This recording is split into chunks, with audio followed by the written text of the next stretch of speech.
Dans le cadre de l'enveloppe additionnelle du projet d'appui au secteur agricole, reçu de la Banque mondiale à la fin de la première génération du PNIASA, mise en place par le gouvernement pour relancer l'agriculture au Togo, le ministère de l'Agriculture, de l'Élevage et de l'Hydraulique accueille une mission d'évaluation des activités pour l'atteinte des objectifs fixés. Nous avons reçu une mission de la Banque mondiale venue au Togo pour faire la toute première évaluation des activités que nous avons menées dans le cadre de cette enveloppe additionnelle que la Banque mondiale a bien voulu mettre à la disposition du Togo à la fin de la première génération du programme national d'investissement agricole du Togo, le PNIASA. Vous savez qu'on a eu à piloter les activités pendant 5 ans à travers le PNIASA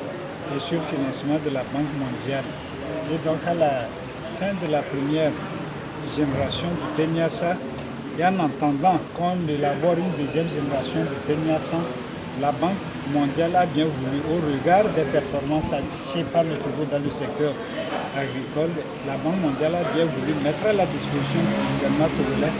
une enveloppe de 30 millions de dollars américains,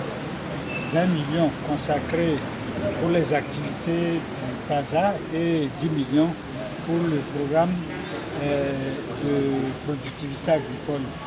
En fin de ce jour, la mission de la Banque mondiale, en collaboration avec le gouvernement et la coordination du projet, a animé une réunion de restitution de ses principales conclusions avec les membres du comité de pilotage, des représentants du gouvernement, les partenaires financiers et les structures partenaires du projet pour présenter les conclusions de l'aide-mémoire conjointe les 30 et 31 août 2018 dans la salle du dit ministère. Dans le cadre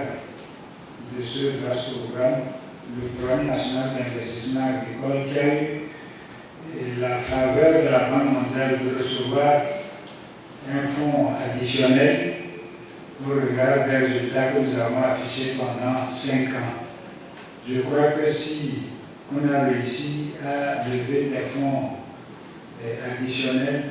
au niveau de la Banque mondiale, vous en avez été pour beaucoup, parce que vous avez suffisamment vendu les performances des structures de notre département, et ça je voudrais vous le reconnaître et vous dire encore un grand merci pour tout ce que vous avez fait. On a eu cette enveloppe additionnelle, c'est, je dirais, une fierté pour notre département, mais en même temps c'est un défi énorme que nous devons relever, et vous en avez fait 4 dans, je dirais même les résultats qui s'affichent à la toute première mission de supervision. Et au regard de ce que vous avez dit, oui, il y a lieu d'agir davantage, de se mobiliser pour que les engagements que nous avons pris pour 2018, qu'on puisse les réaliser. Quand je parle de 2018, je crois que nous sommes à peu près à 3 mois de la fin de cette session agricole. Donc on a tout intérêt à nous engager davantage. Mais soyez rassurés, le personnel de notre département est suffisamment drillé parce qu'on a eu à partager avec vous un certain nombre de difficultés au cours des 5 premières années. Et si on a cette enveloppe additionnelle, c'est que vous avez mesuré et apprécié non seulement le parcours, mais les prouesses affichées par les cadres de ce département. Cela, nous pouvons quand même être rassurés de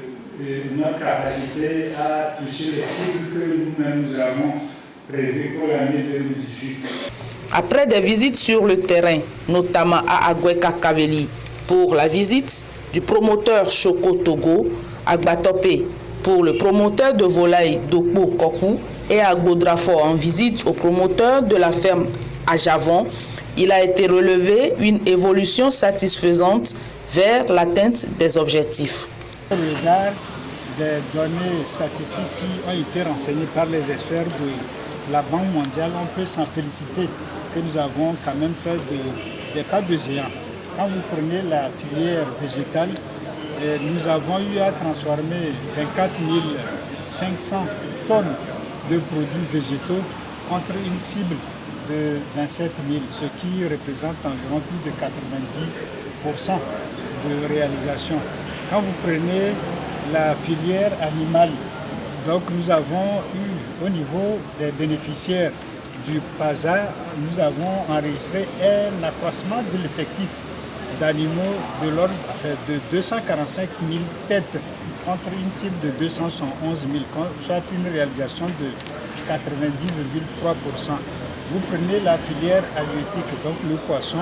nous avons une production, un accroissement de production de l'ordre de 3 386 tonnes de poissons contre une cible de 7 300, soit une réalisation de 46,3%. Disons que pour la filière halieutique, nous savons tous d'ailleurs que le lac de Nambeto est encore fermé. Donc à l'ouverture de ce plan d'eau, nous allons encore tirer les résultats vers la hausse. Mais ce qui est important, c'est peut-être de voir les actions que nous menons et de les arrimer aux nouvelles perspectives qui se créent pour le secteur agricole. Vous savez que le gouvernement togolais a adopté le programme national de développement qui consacre je dirais même une place importante au secteur agricole, surtout en son axe 2, avec la transformation des produits sur la base de la mise en place des pôles de transformation. Et donc par rapport à cet acte, je crois que le ministère doit revoir copie en termes d'objectifs à atteindre. Rappelons que le Programme national d'investissement agricole et de sécurité alimentaire, devenu Programme national d'investissement agricole et de sécurité alimentaire et nutritionnelle, vise essentiellement à accroître le revenu des exploitants agricoles et à améliorer de façon durable les conditions de vie des populations rurales, accent mis sur les femmes et les jeunes. La phase additionnelle du PASA devra permettre de mettre à une échelle plus élevée les actions réussies de la phase initiale.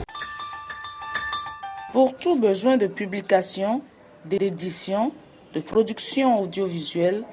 de formation ou de web agency, une seule adresse, L'Œil d'Afrique Média, votre partenaire sur L'Œil d'Afrique. Gardons les yeux ouverts.